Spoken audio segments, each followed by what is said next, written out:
काली नजर। माँ, माँ। अरे क्या माँ माँ कर रहा है? बकरी का बच्चा है क्या? अरे माँ, मजाक छोड़ो।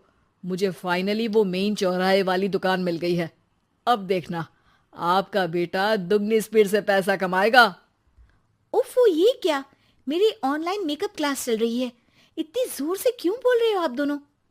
अरे मेरी धर्म पत्नी जी, मेकअप क्लास बाद में करना। वो चौराहे वाली दुकान मिल गई है हमको। अरे वाह!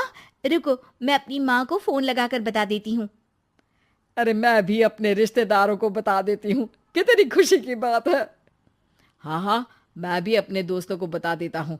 1 हफ्ते बाद रजिस्ट्री है। बस, घर में खुशी का मौका था। उन तीनों ने अपने अपने फोन उठाए और लोगों में बात फैलाना शुरू कर दिया। और रही सही कसर, श्वेता बहू ने अपने पड़ोस में सबको बताकर कर दी। अरे वर्मा आंटी, अब हम भी जल्दी कार ले लेंगे। घर का रेनोवेशन होगा और ठाट से रहेंगे हम भी। अरे, ऐसा क्या हुआ? लॉटरी बाटरी लग गई है क्या? अरे, इस बार चौराहे वाली मॉल में हमको भी दुकान मिल गई है। दुकान नंबर 21, जो एकदम चौराहे पर है। अब ग्राहक बढ़ेंगे तो आमदनी भी बढ़ेगी ही ना। अरे वाह, कितनी खुशी की बात है। मैं बहुत खुश हूँ तुम्हें इतना खुश देख के। बाकी एक बात कहूँ, सबको मत बताते फिरना। किसी की नजर लग जाएगी तो खुशी की खबर वापस लौट जाएगी। हैं? ऐसे थोड़ी ना होता है। अब डरा रही हो। अरे सही कह रही हूँ। काली नजर कहते हैं इस चीज को, जब आप किसी को कुछ बताओ और वो काम बिगड़ जाए। अरे लेकिन मैं तो। तुमने सबको बता दिया ना? हाँ, फोन लगा लगा के। अब बच के रहना। काली नजर बड़ी खतरनाक होती है।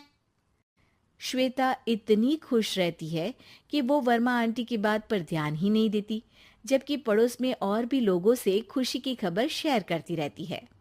अगले दिन राजेश बहुत दुखी होकर घर आता है। अरे बेटा, क्या हुआ? मुंह क्यों सूजा हुआ है? मधुमक्खी ने काट लिया क्या? माँ, वो दुकान किसी और के पास चली गई। किसी ने ज्यादा भाव लगा दिया। अरे पर बात तो आपसे हुई थी ना उस दुकान वाले की।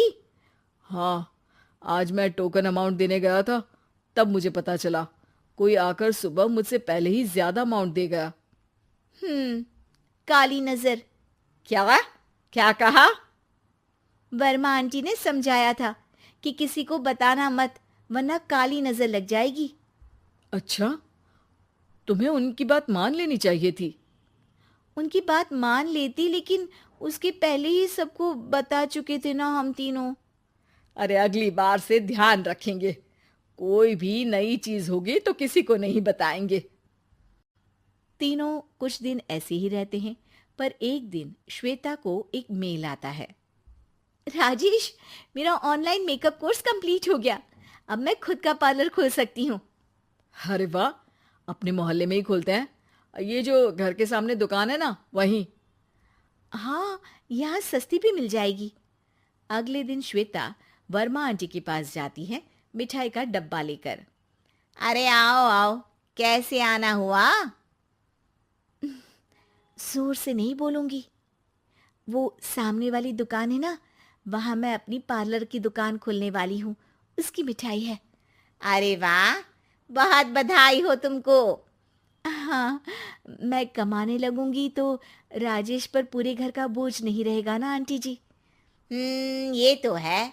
पर ये बता कि तूने ये बात किसी और को तो नहीं बताई ना? अरे नहीं नहीं, पिछली बार गलती कर दी थी। काली नजर लगी किसी की और राजेश के हाथ से वो दुकान चली गई थी। सबको मत बताना। चलो मैं चलती हूँ, कल दुकान की बात करने भी तो जाना है। अगले दिन श्वेता दुकान के लिए मालिक से बात करने जाती है।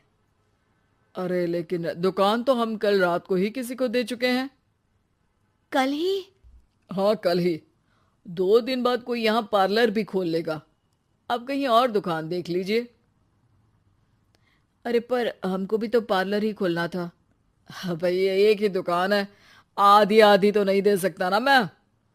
राजेश और श्वेता घर पर हताश होकर आ जाते हैं।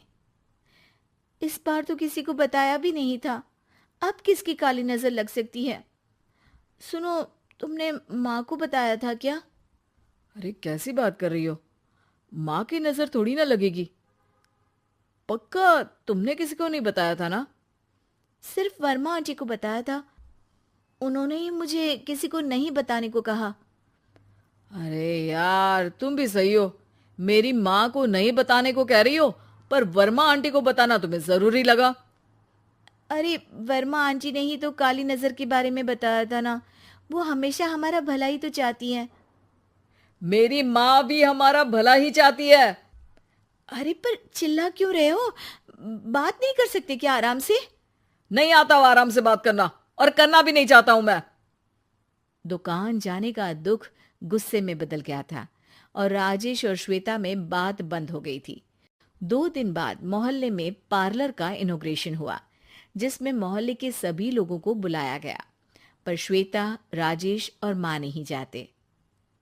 माँ, अंदर आ जाओ, क्या देख रही हो? अरे नया पार्लर देख रही हूं अपने आंगन से। देखो, माँ को दूसरे का सुख देखने में कितना मजा आ रहा है, मेरा दुख नहीं दिख रहा इन्हें। यहाँ मेरा पार्लर भी तो हो सकता था। अरे चुप रहो यार, हर बात में लड़ाई क्यों ढूंढ रही हो? राजेश और श्वेता फिर बहस करने लगते थे। तभी माँ ने दोनों को बाहर बुलाया। अरे जरा देखो तो, दुकान चलाने वाले का बोर्ड पर नाम क्या लिखा है? श्रुति वर्मा। गाड़ी निकाले बेटा, हमें कहीं जाना है।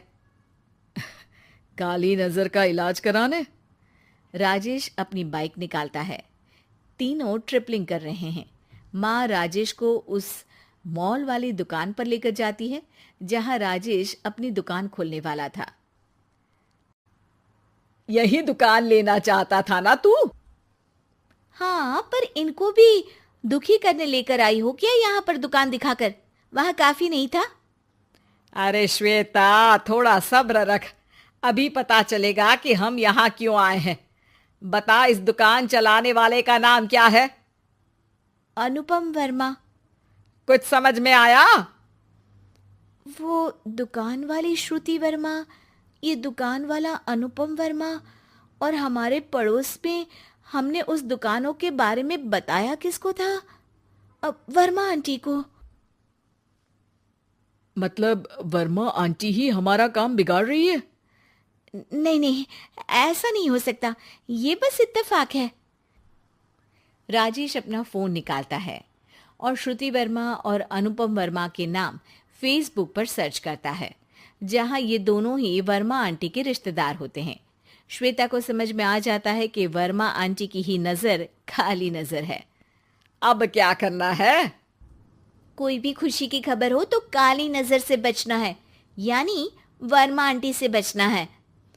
अरे पर मुझे ये समझ में नहीं आया कि वो हमारे साथ ऐसा क्यों करेंगी।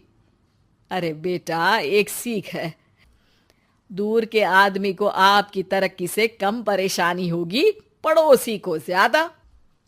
दोनों माँ की बात में हामी भरते हैं और अगला काम चुपचाप करने की कसम खाते हैं, ताकि आगे से वर्मा आंटी कोई काम ना बिगाड़ सके।